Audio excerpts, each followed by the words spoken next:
சனிய சகடல்ல. இந்த வாய்ஸ கேட்டதுமே திருப்பாச்சி படத்துல இளைய தளபதிக்கு ஈக்குவலா டஃப்பான ஒரு ரோல் பிளே பண்ணிருப்பாரு. அவரா இது?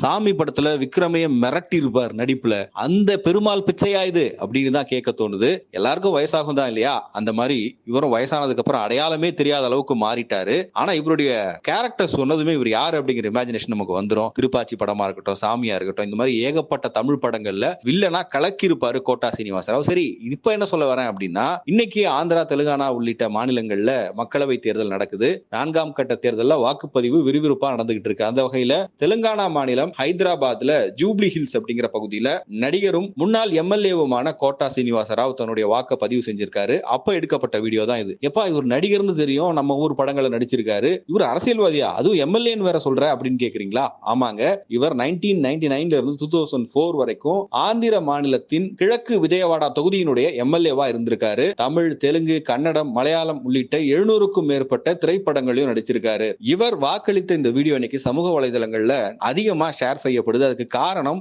இவருடைய தோற்றம் தான்.